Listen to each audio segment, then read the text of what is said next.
la prochaine fois, faut que j'ai un retour parce qu'il y a une musique qui est cool, j'aime bien. Dites-moi ce que vous en pensez dans le chat, la musique, les musiques en règle générale, la musique du jingle, moi j'aime bien. Et j'ai la chance d'accueillir Laura avec nous sur ce plateau. Bonsoir. Bonsoir. Très très heureux d'être avec nous. Tu peux replacer un peu le micro comme tu l'entends, parce que je sais que voilà, en fonction du changement de chroniqueur, on a forcément des petites modifications à faire. Oui, j'adore à ne pas cliquer des hannetons, on me charrie dans le chat. Merci beaucoup Laura d'être avec nous ce soir pour nous parler un peu de ton métier, de toute la profession du scénario, autour du scénario. Toi, tu es scénariste de profession. Oui, c'est ça. Voilà, et en l'occurrence, est-ce que d'abord tu peux te présenter ? Oui, donc je m'appelle Laura Moruzzi, je suis scénariste, script doctor. C'est quand on aide les producteurs ou les particuliers à améliorer leur scénario. Et je suis aussi prof de scénario dans des écoles de cinéma et d'animation. Voilà, bah écoute, t'as fait un résumé très rapide, franchement. Tu t'es préparé en amont non, pour pas ça du tout. Franchement, tu t'en sors très très bien. Tu t'en sors très très bien. C'est quoi le taf ? Parce qu'on se demande tous, c'est quoi vraiment le taf d'un ou d'une scénariste ? Alors, ça consiste soit à trouver une idée vraiment, partir de zéro pour jusqu'au film, au documentaire, aux jeux vidéo, peu importe en fait dans quel domaine on va. Ou alors, on est recruté en cours de route par un producteur. Et c'est à ce moment-là où on rejoint une équipe de plusieurs scénaristes. Et grâce à ça, après, on intègre une équipe et on va écrire en groupe sur une série, généralement plutôt les séries pour les rooms de scénaristes. Et après, voilà, tu as aussi les films. Ça dépend si tu viens avec ton propre projet ou pas. Et du coup, ouais, tu nous dis, il y a deux possibilités principalement, c'est ça, les deux possibilités, c'est soit tu es recruté par un producteur, soit tu bosses toute seule à la base, et du coup, derrière, il faut que tu vendes ton projet. Oui, c'est ça. Alors, généralement, il faut monter un dossier avec un petit pitch qui résume le début de l'histoire. On va présenter un petit peu les personnages principaux aussi, un synopsis qui raconte vraiment toute l'intrigue de A à Z, et aussi souvent quelques premières pages de continuité dialoguée. Ça va permettre aux producteurs de voir si le sujet l'intéresse, si notre plume aussi l'intéresse.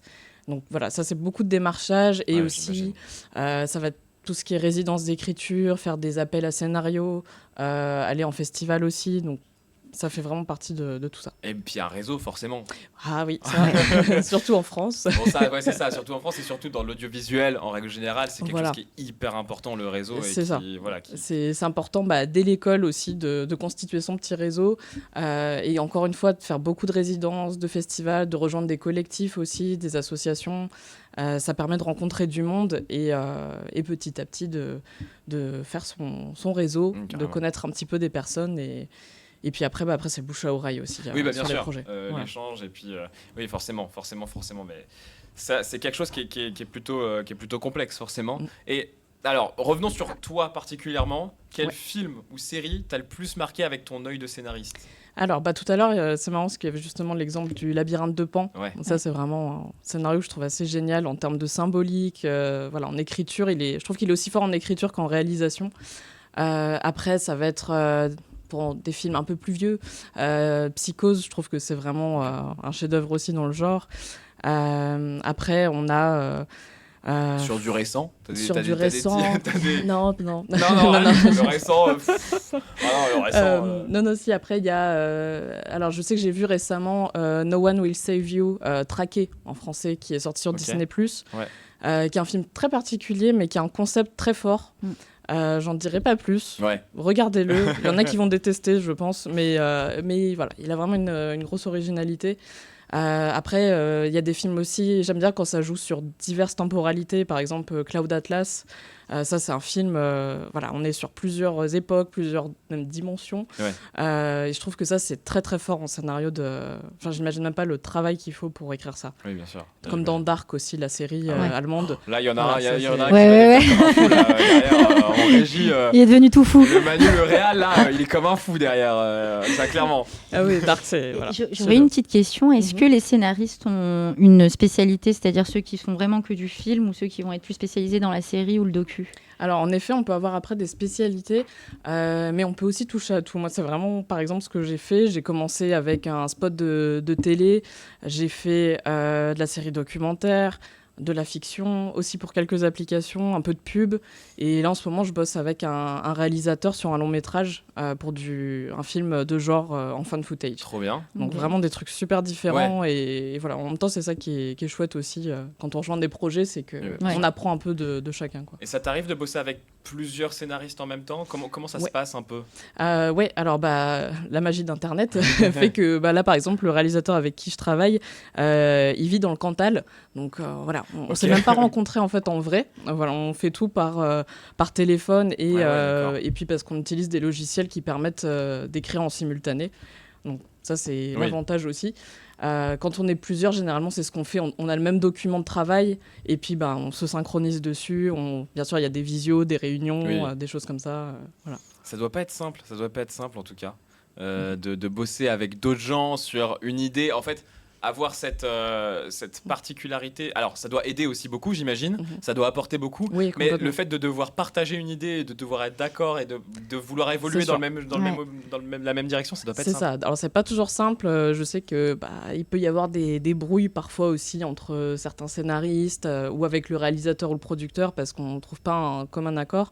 Bon, la plupart du temps on finit par trouver des compromis, heureusement, mais c'est vrai que ça peut être un peu compliqué en fonction des styles de chacun, du vécu aussi de chacun qu'on peut apporter sur une histoire. Je dirais que c'est peut-être plus compliqué quand c'est son propre projet bien sûr. et qu'on te... de partager c'est ça, si on te met 2 ou 3 scénaristes de plus et que faut arriver à faire rentrer tout le monde dessus, c'est pas toujours évident là-dessus. Voilà. On est bien d'accord. N'hésitez pas dans le chat si vous avez des questions. Moi, j'ai le chat sous les yeux, donc je peux dire en direct poser les questions. C'est ça le gros avantage aussi d'être en live, c'est de pouvoir vraiment échanger. Donc n'hésitez pas si vous avez des questions à poser à Laura, c'est le moment. Foncez. Nous, on part sur quelque chose de plus d'actualité parce que c'est quand même assez dingue ce qui arrive en ce moment. C'est déjà arrivé par le passé, mais c'est d'une grande ampleur en ce moment. La Writers Guild of America, la WGA. On va simplifier les choses parce que mon anglais est pas si mal, mais bon quand même. Voilà, c'est bien de parler en français aussi. Ils ont autorisé les scénaristes hollywoodiens à reprendre le travail ce mercredi parce qu'ils étaient en grève. Il faut savoir que les scénaristes hollywoodiens étaient en grève. Ça a du coup reporté énormément de projets. Ça a mis en pause certains projets, ça a arrêté complètement d'autres projets qui du coup, en fait, suite à cette grève, ont été abandonnés complètement. Est-ce que tu peux nous expliquer un peu plus concrètement qu'est-ce que ça sous-entend, qu'est-ce que c'est, qu'est-ce que ça veut dire, pourquoi, le contexte. C'est vraiment des questions très actuelles sur à la fois les plateformes et la place du scénariste sur ces plateformes-là, parce que c'est vrai que, vous le savez, on a des droits d'auteur. Oui. Le problème, c'est qu'avec les plateformes, des fois, ça dépend pas forcément du succès d'une œuvre actuellement. Donc, vous pouvez avoir des œuvres qui marchent super bien et les scénaristes vont pas forcément être plus rémunérés. En tout cas, c'était le cas jusqu'à présent, jusqu'à cet accord, où là, justement, on va améliorer les droits des scénaristes. Il va vraiment y avoir des améliorations sur le plan retraite, assurance santé, tout ça. Bon, surtout aux États-Unis, on sait que c'est important, l'assurance santé. Il va y avoir aussi toute la question des intelligences artificielles. Ça, c'est vrai que c'est un point qui nous travaille beaucoup, les auteurs. Là, l'idée, c'est que, pareil, les scénaristes ne vont pas être obligés d'utiliser une intelligence artificielle. Il n'y a aucun producteur qui peut les contraindre à ça. Okay. Par contre, s'ils le souhaitent, ils peuvent y avoir recours. Okay. Ça, je pense que c'est aussi important. C'est pas fermé là-dessus complètement. Je sais qu'on a aussi la question, c'est un peu tout ce qui va se poser avec ChatGPT, par exemple, où... souvent, les distributeurs, les diffuseurs vont lui demander qu'est-ce qui marcherait bien en ce moment. Et voilà, il va falloir s'adapter un petit peu des fois à ce genre de demande. Bien sûr. Mais il y a aussi une problématique de droit d'auteur avec l'IA qui est compliquée. Complètement. Alors là, justement, je sais que les États-Unis, ils ont réussi à déterminer qu'une IA n'est pas un auteur et ne doit pas être considérée comme telle. Donc, voilà. Mais ce qui sous-entend que l'IA va pomper sur des trucs qui ont été créés par les auteurs. C'est un peu le problème. Et je sais que c'est un peu le souci, c'est qu'une intelligence artificielle, elle va chercher dans ce qui existe déjà.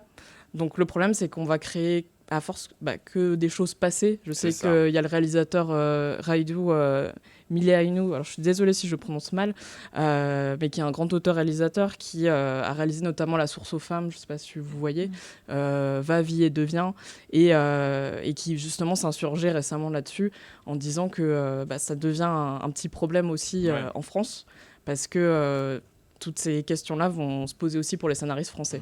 Bah, c'est drôle que tu parles de se réinventer parce que du coup j'ai exactement une question dans le chat qui est de alors H7KZ. Bon, je vais pas prononcer en entier ce nom horrible, mais comment du coup se réinventer quand aujourd'hui la plupart des sujets sont vus et revus et tout ce qui est reboot, etc. Comment se réinventer? Alors, de toute façon, on est en 2023, il y a eu tellement d'époques différentes, les histoires ça existe depuis toujours. On peut pas être totalement original, je pense. Oui, voilà. C'est compliqué. De toute façon, je veux dire, j'en parle souvent avec mes amis scénaristes. En tant qu'auteur, ça nous arrive souvent quand on a une idée. En fait, ça existe déjà. Ça existe déjà, bien sûr, sous une certaine forme. On a un angle d'attaque qui est pas tout à fait le même en tête. Donc, dans ce cas-là, il faut aller voir les films en question. Et souvent, ça nous soulage un petit peu de voir que, en fait, c'est pas tout à fait ce qu'on imaginait. Donc ça, là-dessus, c'est dur d'être original. C'est comme tous les livres, tous les tableaux qui existent. Après, moi, je pense, pour le coup, avec mon travail de prof, c'est que je vois bien aussi avec les élèves, quand je leur donne une image et qu'ils doivent écrire dessus, par exemple, y en a aucun qui va écrire la même chose. Il y en a, ça va se ressembler un petit peu, mais ça va toujours être d'un point de vue assez différent, avec leur propre vécu, leur propre...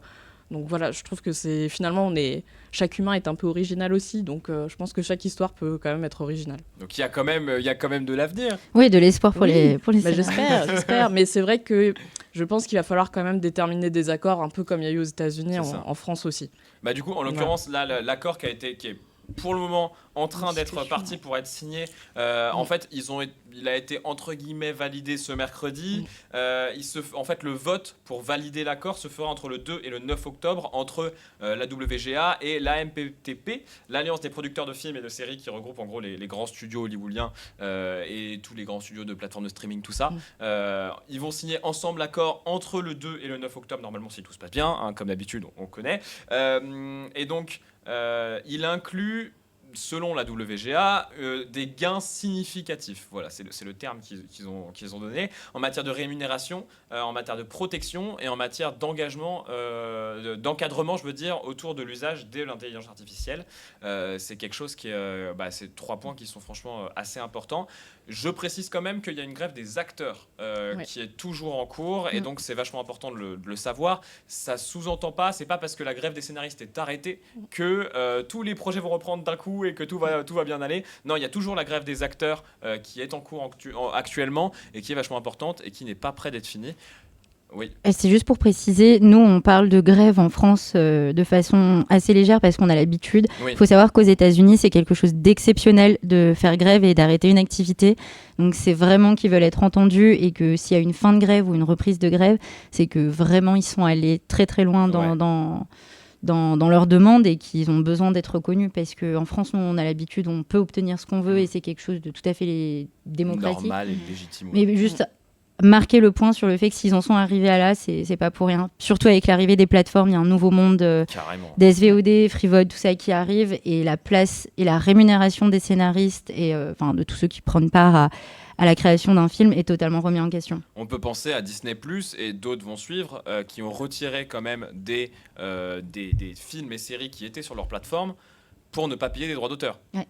Parce qu'en fait, à partir du moment où les films et séries ne sont pas proposés, du coup, ils n'ont pas à payer de droits d'auteur. Mais si, en fait, c'est pour ça que c'est assez compliqué de parler de tout ça, parce qu'en fait, les plateformes de SVOD, quand ils ont un programme sur leur plateforme, légitimement, ils sont censés payer des droits d'auteur à certaines personnes, le réalisateur, le scénariste, etc., etc. Mais voilà, c'est quand même assez important de se dire qu'ils en sont arrivés à ce point-là de retirer des films et des séries pour ne pas payer les droits d'auteur, quoi. C'est quand même que c'est quelque chose qui est important et qui est compliqué. Et parlons-en justement, tu parlais de la France et de l'équivalent France-États-Unis. Pour toi, Laura, qu'est-ce qui pourrait être amené à évoluer en France et est-ce qu'il y a quelque chose qui pourrait être amené à évoluer en France ? J'espère qu'on va aller vers ce même type d'accord, en tout cas en France. Et surtout parce que là, j'ai vu que les personnes qui s'emparaient des sujets, c'était des associations d'auteurs, réalisateurs, producteurs et de réalisateurs, d'auteurs, réalisateurs. Et c'est vrai que les scénaristes, il y a aussi des scénaristes comme moi qui ne réalisent pas. Oui. Et voilà, faut pas qu'on soit lésé aussi là-dedans. Je pense que l'utilisation des intelligences artificielles va forcément se faire petit à petit. Après, voilà, ce serait bien qu'on ne fasse pas que ça non plus, parce que même en termes de créativité, d'imaginaire, je trouve ça un petit peu dommage de pas... Voilà. On est carrément d'accord. Tu nous parles de... toi, tu réalises pas du coup. J'ai une question justement dans le chat de Valahad, en l'occurrence, qui nous dit quels sont tes projets principaux et est-ce que tu as déjà occupé un autre travail dans l'audiovisuel Alors, il nous dit la réalisation ou autre, en l'occurrence pas la réalisation. Du coup, est-ce que tu as déjà bossé dans un autre domaine que la scénarisation Oui, alors, c'est pas tout à fait éloigné, c'est que j'ai fait de la coordination d'écriture pour TF1 sur une série que vous connaissez, je pense. Mais c'est vrai que c'est encore un boulot qui est lié quand même à l'écriture. Ouais. Donc c'est vrai que moi, je reste beaucoup là-dedans. Est-ce que ça t'intéresserait d'aller voir autre chose ? Pourquoi pas ? Après, pourquoi pas hein. On apprend tous les jours, mais en tout cas, je pense que c'est comme le métier de scénariste, c'est un peu comme le métier de réalisation aussi. Je pense qu'il faut se former. Voilà, je me vois pas commencer la réalisation comme ça, bien sûr. avec une petite caméra et partir sans avoir les bases. Et je pense que ça, pour le scénario, c'est important aussi quand même de se former un petit peu à ça. Et voilà. Et puis tu nous disais, là, tu es sur un long métrage, mais tu as fait beaucoup de choses avant et tu as encore beaucoup de choses à découvrir. Enfin, forcément, oui, complètement. De toute façon, vraiment, je trouve qu'on apprend avec chaque projet, chaque personne qui vient avec une idée aussi. Moi, j'aime bien faire plein de formats assez différents. Et je pense que c'est un peu la richesse aussi de ce métier-là, c'est qu'on peut faire vraiment des types de projets ultra différents à chaque fois. Quoi. On nous demande sur quelle série Petit secret en famille. Ouais, t'as le droit de nous le dire. Voilà. Oui, non, mais bien sûr. Grand chef-d'œuvre de TF1. J'ai le temps de poser une petite question à Laura. C'est pour savoir ce que tu pensais des nouvelles séries qui sortent. Il y en a 2 là, qui sont actuellement sur Netflix, voire 3, où c'est interactif. Et du coup, chaque utilisateur choisit la fin qu'il désire. Qu'est-ce que tu penses du fait d'écrire une série avec 9 fins différentes ? Je trouve ça assez génial. Ça rajoute bien de la difficulté, par contre. Parce que ça veut dire qu'il faut 9 scénarios différents, quasiment. Mais je trouve que c'est assez top. Et je pense que pour le coup, en termes d'avenir, on en parlait tout à l'heure, je pense que le scénario peut vraiment s'inscrire et trouver peut-être un nouveau souffle là-dedans. Carrément. Ouais. C'est compliqué de l'instaurer au cinéma, forcément. Parce que là, tout le monde va vouloir choisir. Voilà. Mais on voit avec l'avenir, parlons d'Apple, Apple qui a sorti son casque de réalité virtuelle. Il y a forcément, au bout d'un moment...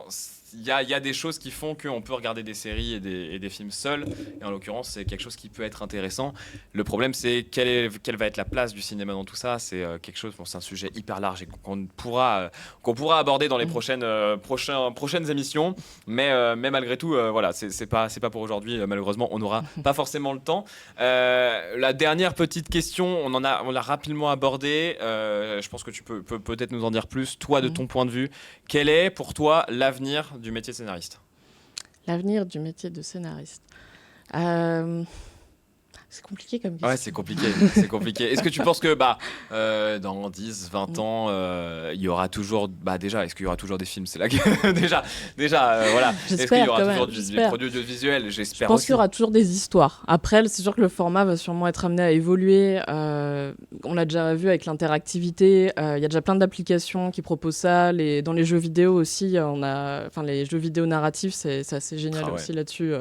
D'avoir plein de possibilités. On peut y rejouer plusieurs fois.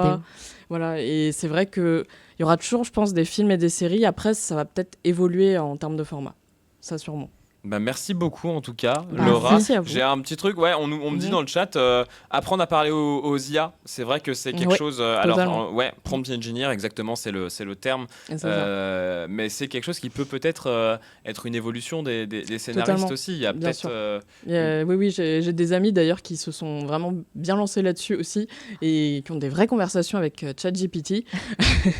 Pour l'instant, c'est un petit peu limité, mais j'imagine que là, d'ici quelques mois, même dans un an, ça va tellement changé que ça va évoluer. Oui, je pense que ça peut apporter plein de choses intéressantes. Ça va évoluer. Je trouve ça tellement creepy. Ah oui, ça fait peur et à la on fois est dans le futur, ça y est. C'est peut-être une évolution possible. J'ai la manette de Sardoche qui merci beaucoup qui nous dit que c'est une émission très cool, donc ça c'est top, merci beaucoup. Et j'ai une dernière question, on va s'arrêter là parce qu'après il faut qu'on enchaîne, mais est-ce que tu as déjà fait un scénario pour du jeu vidéo et est-ce que ça t'intéresse? J'aimerais beaucoup en faire, j'en ai pas encore fait, mais j'ai des petites idées en tête, parce qu'il faut quand même proposer des scénarios, parce que juste dire je veux faire du jeu vidéo, c'est compliqué. C'est super, mais ils ont envie de voir ce qu'on peut faire aussi en termes de game design et tout, quoi. Bien sûr, évidemment. Merci beaucoup en tout cas. Merci Laura d'avoir été avec nous ce soir. On va pouvoir continuer nous sur ce live. C'était un plaisir de pouvoir discuter avec